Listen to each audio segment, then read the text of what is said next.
وَلَقَدْ يَسَّرْنَا الْقُرْآنَ لِلذِّكْرِ فَهَلْ مِن مُّدَّكِرٍ۔ قصاص کا معنی ہے خون کے بدلے خون، اور خون یا دیت یہ دونوں ہی ہیں، یا خون بہا دونوں ہی چلتے ہیں۔ اب تین چیزیں ہیں اس میں قصاص میں، یا تو خون کے بدلے اگر جو ہے وارثین ہیں جو جن کا مقتول کے، وہ اگر کہیں گے کہ ہم نے قصاص لینا تو ان کو قصاص دلوایا جائے گا، یہ ریاست کی ذمہ داری ہے، جو گورنمنٹ ہے اس کی ذمہ داری ہوگی، جو بھی ملک ہوگا وہاں کی ریاست اسلامی ہے یا جو اسلام کے نام پر بنی ہے یا اسلام وہاں مسلمان رہتے ہیں اور اگر اللہ کا قانون ہے تو قصاص دلوایا جائے گا۔ دوسرا وہ ہے کہ خون کے بدلے وہ خون بہا لینے پر راضی ہو جائیں کہ جب چلا ہی گیا ہے تو چلو اب خون بہا لیا جا سکتا ہے، یہ بھی مقتول کے وارث لے سکتے ہیں۔ اور تیسرا یہ ہے کہ ویسے ہی معاف کر دیا جائے، جو اپنے بھائی کو احسان کے طور پر معاف کر دے۔ اللہ اکبر۔ اگلی آیت 179، وَلَكُمْ فِي الْقِصَاصِ حَيَاةٌ يَا أُولِي الْأَلْبَابِ لَعَلَّكُمْ تَتَّقُونَ، اور تمہارے لیے اے عقل مندو اس قصاص میں زندگی ہے۔ اللہ فرما رہے ہیں کہ خون کے بدلے خون جو ہوتا ہے اس میں زندگی ہے، زندگی کا سامان ہے۔ لَعَلَّكُمْ تَتَّقُونَ، تاکہ تم بچ جاؤ، تمہاری نسلیں بچ جائیں، تم گناہ سے بچ جاؤ۔ اللہ اکبر۔ انشاءاللہ پہلے تھوڑا سا روٹ پر دیکھتے ہیں، پھر اس آیت پہ میں مزید بات کروں گا۔ وَلَكُمْ فِي الْقِصَاصِ حَيَاةٌ يَا أُولِي الْأَلْبَابِ لَعَلَّكُمْ تَتَّقُونَ۔ اب قصاص کا لفظ ہم نے پڑھ لیا، حیات کا لفظ اردو میں بولا جاتا ہے زندگی جو ہے، یا اولی الالباب، الباب جو ہے لام با اس کا روٹ ہے، اور روٹ ورڈ ہے مادہ ہے، 106 کلمات آئے ہیں۔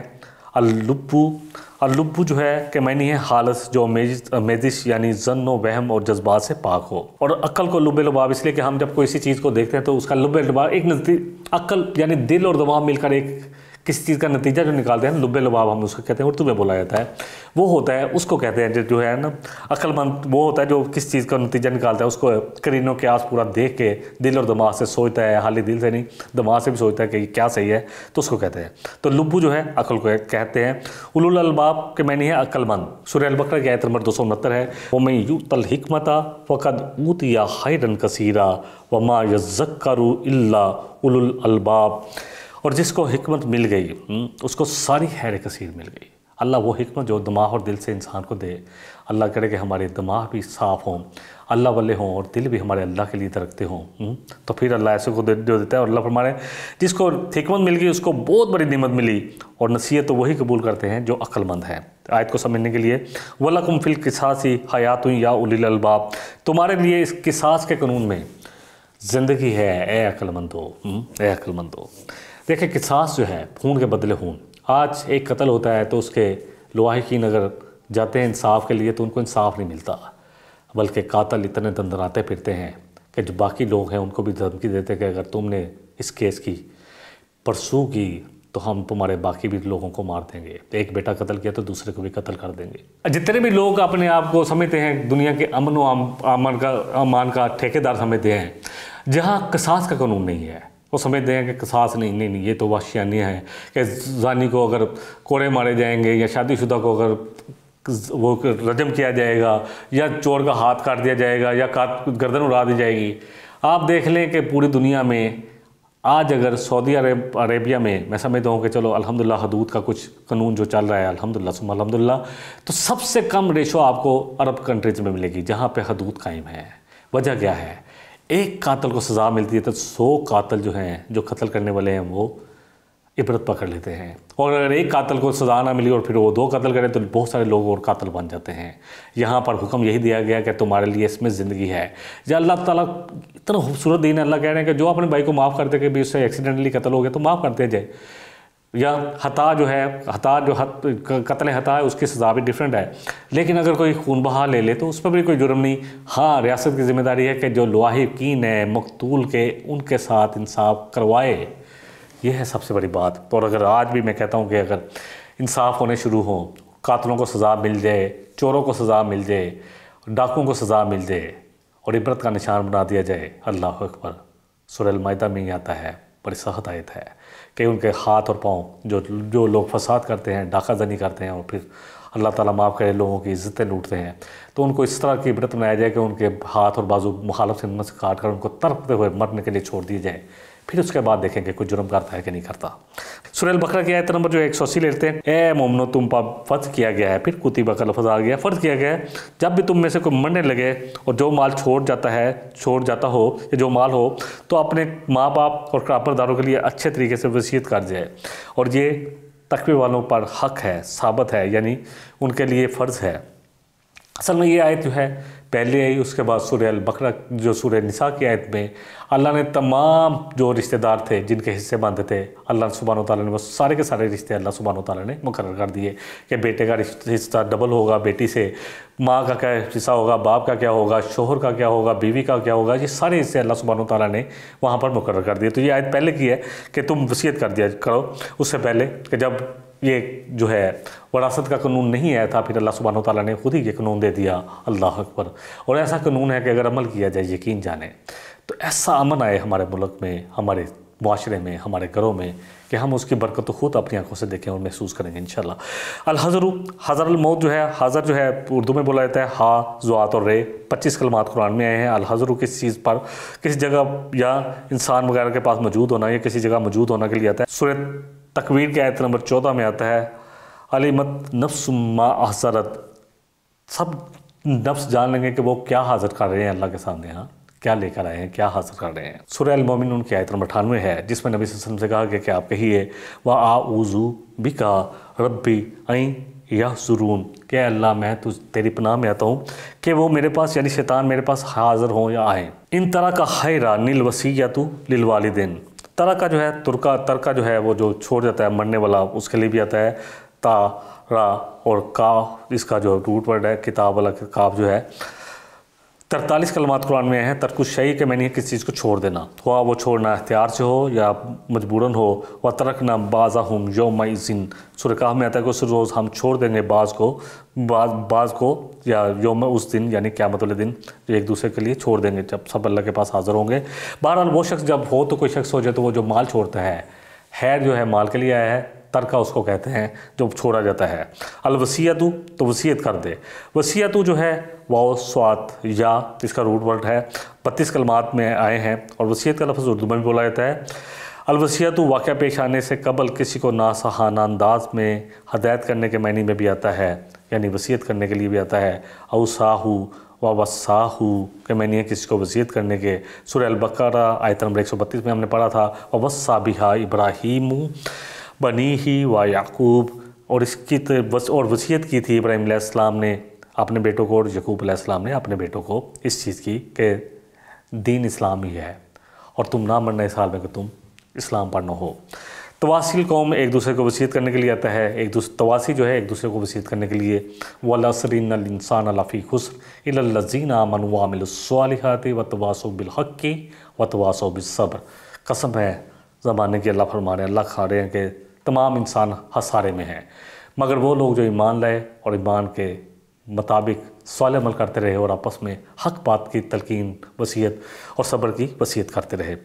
الخیر، خیر جو ہے ہر اچھی چیز کے لیے آتا، خا یا را اس کا جو ہے مادہ ہے۔ 196 کلمات قرآن میں آئے ہیں۔ الخیر وہ ہے جو سب کو مرغوب ہو، عقل، عدل، فضل، بلائی، مال، یہ سب اس میں آ جاتے ہیں، خیر کے لیے آ جاتے ہیں۔ تمام مفید چیزیں خیر کہلاتی ہیں، اور خیر وہ ہے جو ہر حال میں ہر ایک کے نزدیک پسندیدہ ہو۔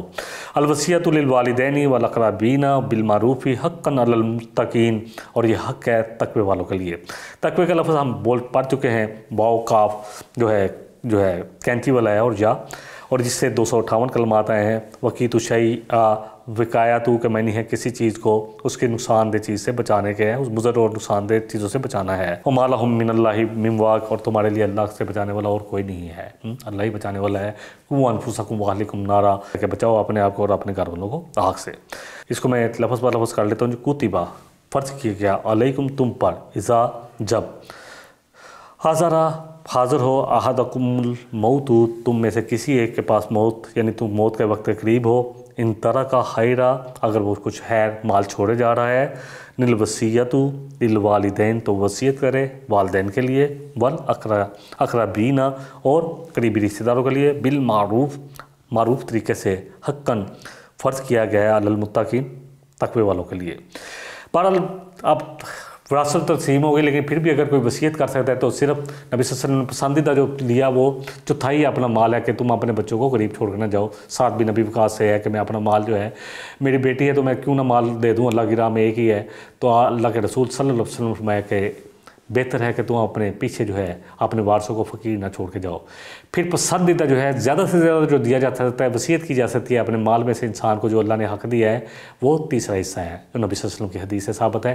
اور اگر 25% کرو 33% کی بجائے تو وہ زیادہ بہتر ہے۔ تو اس لیے ہاں اگر کسی نے کوئی وصیت کرنی ہے تو نبی صلی اللہ علیہ وسلم کی حدیث صحیح بخاری کی ہے، آپ نے فرمایا کہ کسی مسلمان کے لیے جس نے کوئی وصیت کرنی ہو یا قابل وصیت چیز یا مال ہو تو درست نہیں کہ 2 رات بھی وصیت کو لکھ کر اپنے پاس محفوظ نہ رکھے، یعنی وہ فوراً اس کو وصیت تو لکھ لے، انتظار نہ کرے کہ میں مرنے کے وقت کروں گا، بلکہ فوراً لکھ لے۔ سورہ البقرہ کی آیت نمبر 181 ہے، سورہ البقرہ کی آیت نمبر 181 ہے، فَمَن بَدَّلَهُ بَعْدَ مَا سَمِعَهُ فَإِنَّمَا اسْمُهُ عَلَى الَّذِينَ يُبَدِّلُونَهُ إِنَّ اللَّهَ سَمِيعٌ عَلِيمٌ۔ پھر جو بدل ڈالے وصیت کو اس کے بعد کہ وہ سن چکا ہو تو یقین اس کا گناہ انہی لوگوں پر ہے جو بدلیں گے، اور اللہ تعالیٰ بے شک سب کچھ سننے والا اور سب کچھ جاننے والا ہے۔ وصیت سننے والے، کیونکہ وصیت کسی نے لکھی، اس کے پاس اگر اس کے موت کا وقت تھا تو اس نے کچھ چیز وصیت کی، تو پھر سن کے اگر وہ اس پر عمل نہ کرے، اس کو بدل دے کہ نہیں جی چھوڑو، اس طرح تو نقصان ہو جائے گا، جو ہمارے والد ہیں یا والدہ ہیں یا جو بھی بزرگ ہیں یہ کہہ کے گئے ہیں اس طرح تو ہمارا مال کا نقصان ہوگا، تو یہاں اس کے بارے میں یہی ہے کہ جو بدل دے۔ بدلنے سے یہ بدلنا جو ہے اردو میں بولا جاتا ہے با دال لام، اس کا جو مادہ ہے، اور 44 کلمات قرآن میں آئے ہیں۔ الابدال و تبدیل کے معنی ہیں کسی چیز کو ایک دوسرے کی چیز کے ساتھ عوض بدلے میں دے دینا یا بدل دینا۔ بہرحال اس میں بدل میں، ابدال میں یا استبدال میں جو ہے کسی چیز کے بدلے کوئی چیز لی دی جائے گی۔ سماعت جو ہے یہ بھی ہم پڑھ چکے ہیں، سین میم اور عین، اس کا جو ہے مادہ ہے 185 کلمات آتے ہیں۔ السمع قوت سامعہ ہے جس کے ذریعے انسان آوازوں سے اطلاع کر کے لوگوں کو پہچانتا ہے۔ اس میں کان کو بھی سمع کہا جاتا ہے، اور اس کے سننے کے لیے بھی سمع ان کا لفظ آتا ہے۔ سمع ان میں فہم و تدبر بھی ہے، اور سننے سے مراد ہے کہ اطاعت بھی کی جائے گی، تو ان پر جو بدلتے ہیں انہی پر گناہ ہوگا۔ اسم کا لفظ ہم پڑھ چکے ہیں پہلے بھی، الف سا میم، اس کا جو ہے مادہ ہے 48 کلمات آئے ہیں۔ الاسم والآثام، وہ اعمال و افعال جو ثواب سے روکنے والے ہوں اور گناہ کی طرف لینے والے ہوں۔ العاصم، گناہ کا ارتکاب کرنے والا ہے۔ سورہ البقرہ کی آیت میں آتا ہے، ہم پڑھیں گے انشاءاللہ تعالیٰ 283 نمبر، عاصم قلبہ، جو دل کا گناہ گار ہے۔ اور پھر سورہ الانعام کی آیت نمبر 62، یسارعون فی الاسم والعدوان، وہ تیزی کر رہے ہیں، جلدی مچا رہے ہیں، زیادتی کے کاموں میں، گناہوں میں جلدی کر رہے ہیں۔ آیت کا ترجمہ کر لیتے ہیں لفظ با لفظ۔ پس جو بھی بدل دے اس وصیت کو سننے کے بعد، وصیت کا لفظ کیونکہ پیچھے وصیت کی بات ہو چکی ہے، فَإِنَّمَا، تو بے شک یقیناً، اسمہ، تو گناہ ہے، علی الذین، اوپر ان لوگوں کے، یبدلون، جو اس کو بدلیں گے، یعنی وصیت کو بدلیں گے۔ ان اللہ سمیع علیم، بے شک اللہ خوب سننے والا ہے اور خوب علم والا ہے۔ آیت نمبر 182 ہے جی، فمن خاف من موصٍ جنفا او اسما فاصلح بینہم فلا اثم علیہ ان اللہ غفور رحیم۔ پھر جو کوئی وصیت کرنے والے سے کسی قسم کی طرفداری کرے یا گناہ سے ڈرے، پس ان کے درمیان اصلاح کرا دے تو اس پر کوئی گناہ نہیں، یقیناً اللہ تعالیٰ بے حد بخشنے والا اور رحم کرنے والا ہے۔ ومن خافا، جو خوف کرے، خا واو فا، اس کا جو ہے مادہ ہے 124 کلمات، خوف کا لفظ اردو میں بولا جاتا ہے۔ الخوف کا معنی ہے قرائن اور شواہد سے کسی آنے والے خطرے کا اندیشہ کرنا۔ خوف کی ضد امن ہے، اور یہ امور دنیاوی اور اخروی دونوں کے لیے استعمال ہوتا ہے۔ جنفن جو ہے یہ نیا لفظ ہے، اور اس سے صرف 2 دفعہ قرآن کریم میں آیا ہے۔ جنفا جو ہے یا جنفن، جیم نون اور فا، اس کا جو ہے مادہ ہے 2 کلمات آئے ہیں۔ جنفن کے معنی ہے طرفداری کرنا، کسی کی طرف میلان کرنا یا کسی کا جھکاؤ ہونا۔ سورہ المائدہ میں اللہ سبحانہ وتعالیٰ فرما رہے ہیں، من اضطر فی مخمصۃ غیر متجانف لاسم فإن اللہ غفور رحیم۔ جس کو کچھ نہ ملے، اس کے لیے کھانے کے لیے ہے کہ جس کو جو بھوک سے تنگ آ جائے یا بھوک سے بھوک کی شدت سے بے قرار ہو جائے تو بشرطے یہ کہ گناہ کی طرف اس کا میلان یا طرف نہ ہو اس کا دھیان، تو اللہ یقیناً بخشنے والا اور گناہوں کو معاف کرنے والا، یعنی جس کو جو بھی میسر ہے وہ کھا سکتا ہے۔ یعنی اگر لگے کہ وصیت کرنے والے نے کوئی وصیت ایسی کی ہے تو پھر تو بدلا جا سکتا ہے، فلا اسم علیہ، تو اس پر کوئی گناہ نہیں۔ اس کو لگے کہ یہ زیادتی کر رہے ہیں، ایک بیٹے کو دے دیا باقی سب کو نہیں دیا، لیکن یہ ساری باتیں کیونکہ میں نے پہلے کہا کہ یہ آیتیں جو ہیں یہ الحمدللہ قرآن میں موجود ہیں، لیکن وراثت کا قانون انشاءاللہ ہم سورہ النساء میں پڑھیں گے۔ فاصلہ بینہم، تو ان کے درمیان اصلاح کرا دے۔ اس کی نیت صرف یہ ہو کہ طرف داری نہ کسی کی کر رہا ہو، بلکہ صرف یہ چاہتا ہو کہ یہ جڑے رہیں، تو فاصلہ بینہم فلا اسم علیہ، تو اس پر کوئی گناہ نہیں ہے۔ کوئی اگر سمجھ رہا ہے کہ وصیت کرنے والے نے کسی کے ساتھ زیادتی کر دی ہے تو پھر وہ اصلاح کے لیے، انہی کے درمیان اصلاح کے لیے اس وصیت کو تھوڑا سا اگر کوشش کرے کہ اس طرح ہو جائے کہ کسی کے ساتھ زیادتی نہ ہو، فاصلہ بینہم فلا اسم علیہ ان اللہ غفور الرحیم، اللہ بہت بخشش کرنے والا، بہت رحم کرنے والا ہے۔ وآخر دعوانا ان الحمدللہ رب العالمین، سبحانک اللہم و بحمدک، اشہد ان لا الہ الا انت، استغفرک و اتوب الیک۔ والسلام علیکم ورحمۃ اللہ وبرکاتہ۔ إن هذا القرآن يهدي للتي هي أقوم ويبشر المؤمنين الذين يعملون الصالحات أن لهم أجرا كبيرا